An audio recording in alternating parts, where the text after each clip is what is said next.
시간이 많이 가서요. 지금 우리가 대전환이 진행되는 건 제가 여러 번 얘기를 했죠.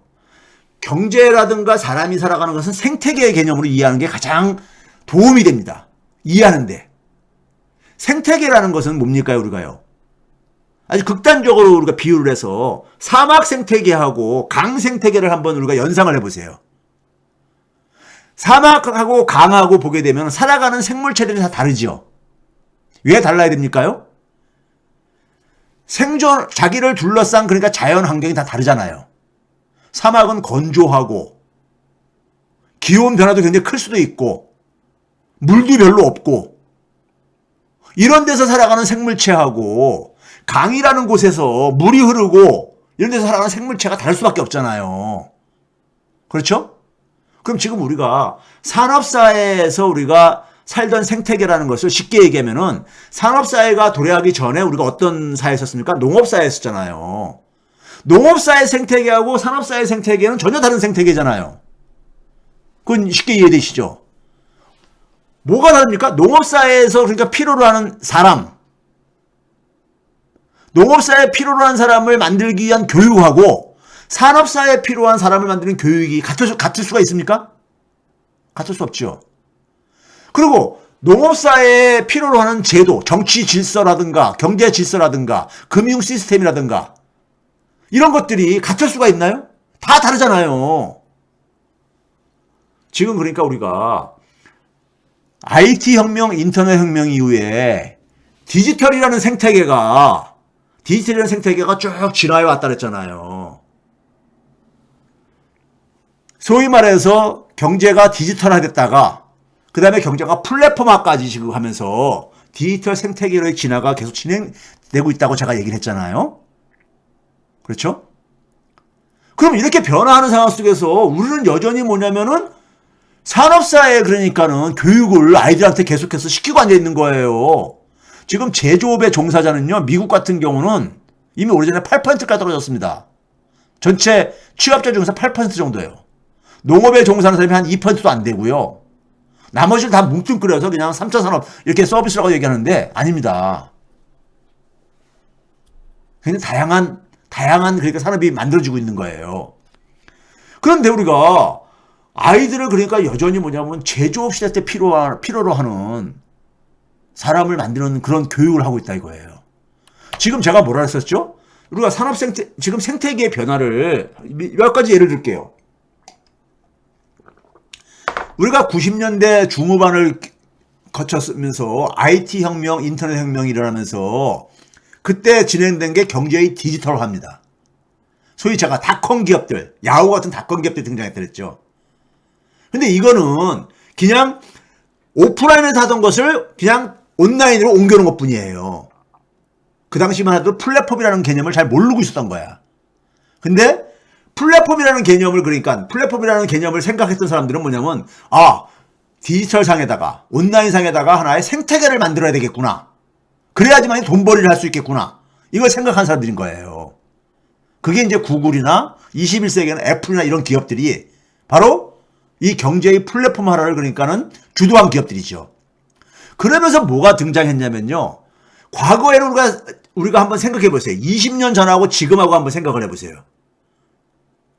20년 전에 우리가 대부분 소비했던 이 상품들은 어떤 거냐면요.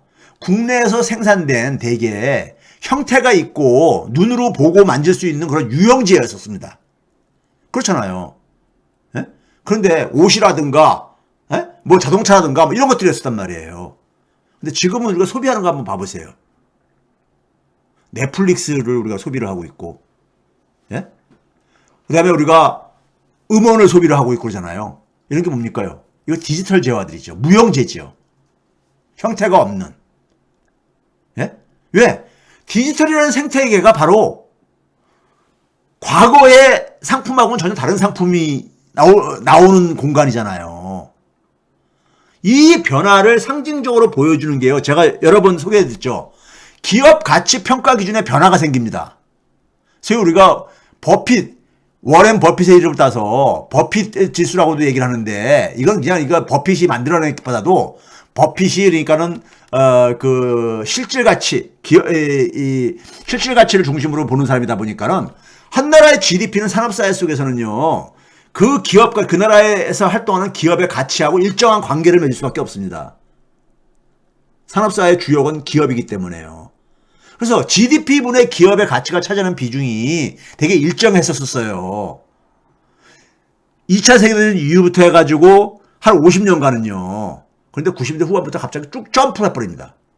기업 가치의 평가가 달라진 거예요. 왜 그러냐? 가치를 창출하는 방식이 달라진 겁니다. 제가 이거 그동안 여러 번 얘기했죠.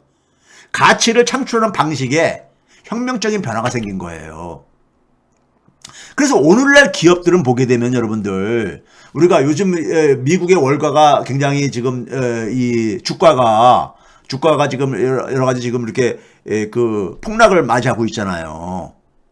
그런데 애플 같은 경우 보게 되면 한때 3조 달러까지 돌파했었죠. 얼마 전에 3조 달러까지요. 3조 달러면요, 여러분들, 국가 경제 규모에서 영국의 GDP를 앞서는 규모입니다. 영국이 세계 5위인데 영국의 GDP를 초월하는 건데, 과거의 산업사회 때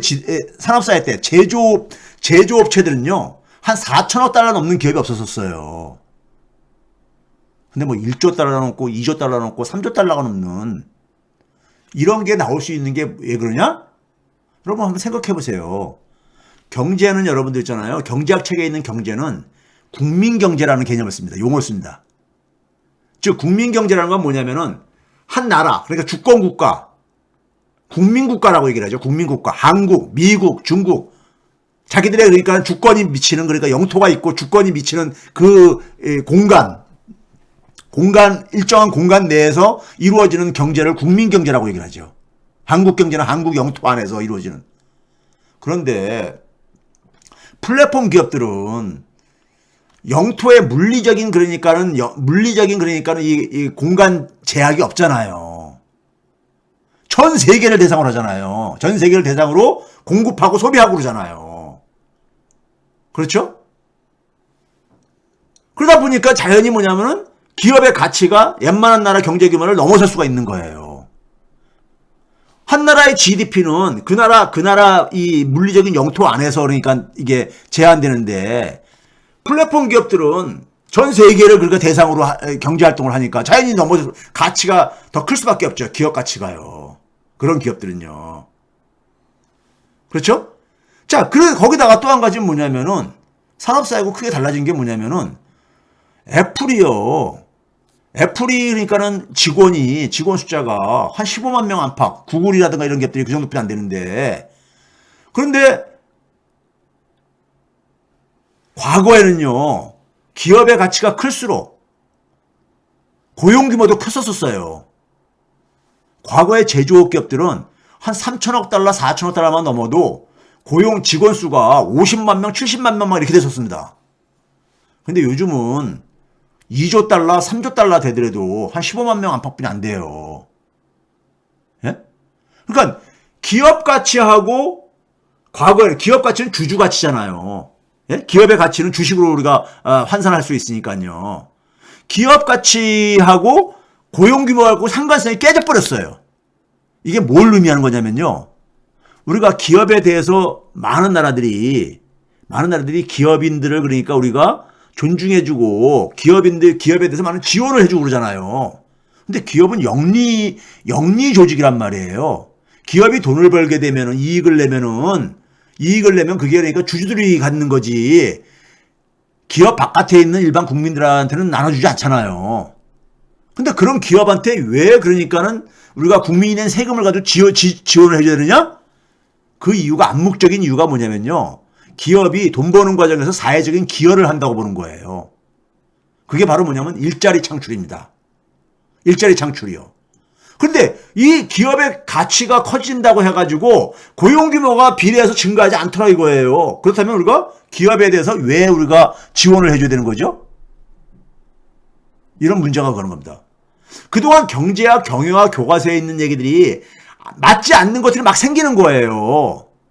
그게 지금 그러니까는 경제 생태계에 거대한 변화가 일어나고 있다는 몇 가지, 그러니까 제가 여러분들에게 말씀해 드리는 거예요. 그럼 이런 변화 속에서 일자리에 우리가 어떤 변화가 생기고 있냐면요. 80년대에는 우리가 그냥 기술이 발달하면서 이제 기술이 이제 그러니까 우리가 소위 말해서 육체적인 노동력들을 좀 대체를 한단 말이에요. 특히 반복적인 육체 업무들요. 예? 자연스러운 현상이죠.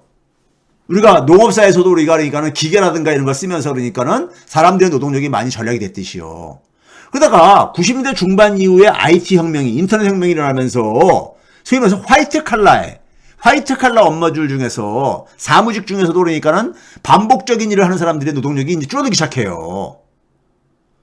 그러다가 2000년대 이후에는 이제 플랫폼 사업 모델들이 등장하면서 그러니까는 소위 화이트 칼라 중에서 반복적인 업무가 아닌 이런 것들도 많이 줄어들기 시작합니다. 그 다음에 2010년 이후에를 제가 늘 얘기하잖아요. 인공지능이 열풍이 불기 시작한 게 2010년경부터다. 그때부터는 뭐냐면 반복적이지 않은 업무들도 그러니까는 반복적이지 않은 그러니까 육체 업무들도 줄어들기 시작합니다. 최근에 여러분들 그거 아죠? 미국에서 야구 심판을 그러니까 인공지능, 로봇 심판으로 대체한다잖아요. 저는 우리나라의 판사하고 검사들 좀 로봇으로 AI로 대체했으면 좋겠어요. 더 잘할 것 같아요.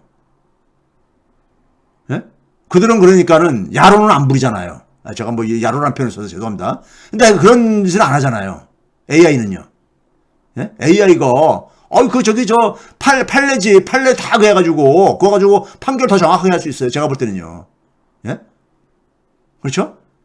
그런 점에서 그러니까는 소위 말해서 지금 그러니까 인공지능이 여기까지 지금 와 있는 거예요. 이렇게 일자리가 이렇게 하면서 그동안 소위 말해서 80년대 이후부터 특히 뭐냐면은 IT 혁명이 진행된 지난 한 25년 동안에 엄청난 그러니까 일자리에 대변화가 생기기 시작하는 겁니다. 그래서 제가 이 그림 여러 번 보여드렸죠.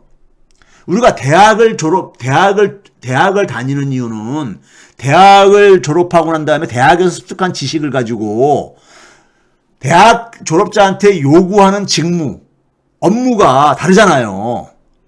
그렇죠? 사회에서, 기업에서 요구하는 그러니까는 업무가 다르잖아요. 대학 졸업생한테. 그럼 대학에서 습득한 지식이 그 대학 졸업자가 수행하는 업무하고 어떤 관계가 있냐를 보여주는 그림이에요. 근데 2000년까지는 쫙 이게 기여도가 증가했잖아요. 대학에서 습득한 지식이 대졸자가 수행하는 직무에 도움이 됐는데 2000년부터가 급감하고 있는 거예요. 즉 대학에서의 교육이 대학 졸업자가 수행하는 직무에 별로 도움이 안 되고 있는 거예요. 2000년 이게 뭡니까? 경제가 플랫폼화되는 그러한 시점입니다. 지난 20년 동안에 산업계의 지각 변동이 일어났던 게 바로 그거예요. 그러다 보니까 결과가 어떤 얘기 나옵니까요? 제가 이거 늘 여러 번 보여드렸죠. 미국의 유수 기업들이 더 이상 대학 졸업장을 필요 없다 그래요. 전 세계에서 대학 경쟁력이 가장 좋은 나라가 미국이잖아요. 근데 미국이 기업들이 대학을 버리고 있다고요. 버리고 있어요. 우리나라는 지방대들이 인구가 줄어들어서 이제 문 닫고 있지만은 미국은 인구 감소도 안 일어나고 있는데 기업이 대학을 버리고 있는 거예요. 왜? 별로 도움이 안 되더라 이거예요. 돈벌이에 도움이 안 되더라 이거예요. 대학에서 공부하는 학생들 그 습득한 지식이요. 그 자체 프로그램을 개발을 해가지고 그걸 이수를 하게 되면 지원 자격을 주지요. 예? 그러니까 대학이라든가 교육이 그러니까는 지금 현재 그러니까 플랫폼 기업들한테 별로 도움이 안 되는 거예요. 그게 아까 제가 얘기한 미스매치예요. 예? 세계 최고의 교육 환경과 교육 수준을 갖고 있는 미국에서도 이런 문제가 생기고 있는데 한국은 오죽하겠습니까? 예? 그럼 이러한 상황에서 제가 필요로 하는 게 뭐라 그랬었어요? 필요로 하는 게 뭐라 했었습니까요? 결국 이 플랫폼 생태계에 그러니까는 필요로 하는 사람을 만들어줘야 되는 거예요. 그걸 안 만들어주다 보니까는 플랫폼 사업 모델을 주도하고 있는 극소수가 부를 완전히 독점하고 있잖아요. 그래서 우리가 소위 말해서 winner takes all, 승자 독식에 소위 부가 초집중이 진행되고 있습니다. 여러분들이 일반 사람들은 99대 1 사회 이런 얘기 하잖아요. 그거 다 고락에 담배 먹던 시절 얘기입니다. 여기 봐보세요. 왼쪽 그림을 보시게 되면 그린 색깔 이 수직선 있는데 이게 한 2012, 13년경입니다. 2013년 이후에는 0.1, 상위 0.1% 자산이 줄어들고 있잖아요. 오히려요. 지금은 누가 먹냐? 상위 0. 콤마 밑에 5자리 밑으로 내려가가지고 0.00001%가 부를 독점하고 있어요. 네? 이런 시대라고요. 이들이 되게 누굽니까요? 플랫폼 사업 모델을 만든 사람들인 거예요. 이런 사람들이잖아요. 예? 그렇잖아요. 되게 미국에 그러니까 소위 말해서 예? 이 거부들이 플랫폼 사업 모델 만든 사람들이잖아요. 예? 그러니까 지금은 그러니까는 이 플랫폼 사업 모델에서는 플랫폼 사업 모델이 이런 그러니까 우리가 부의 초집중을 소수가 그 플랫폼 사업 모델에 적응을 한 사람들만이 부를 그러니까 독점을 하고 있는 거예요. 팬데믹 이후엔 더 심화됐고 앉아있고요. 팬데믹 이후에는요. 그러면은 결국은 뭐냐면은 디지털 생태계라는 게 지금 어쨌든 등장을 한 거예요. 이게 지금 완성된 건 아니지만은 제가 늘 얘기했잖아요. 디지털 생태계에 우리가 일로 갈 수밖에 없는 거는요. 거기가 돈을 더 많이 벌기 때문인 거예요. 쉽게 얘기하면요. 우리가 과거에 농업사에서 산업화가 되면서 농촌에 살던 사람들이 도시로 다 이렇게 이주하고 그랬잖아요. 왜 그렇습니까요? 도시에서 그러니까 보다 더 그러니까 부가가치, 돈이 더 많이 나오니까 그러는 겁니다. 그거 못 막아요. 그거 못 막습니다. 경제의 디지털화는 소위 경제의 그러니까 이 디지털 생태계를 진화는 이건 못 막아요. 네? 못 막습니다. 그렇다면은 사람도 디지털 생태계에 적응할 수 있는 사람을 만들어야 되는 거잖아요. 그게 교육의 초점인 거잖아요. 교육의 초점인 거죠.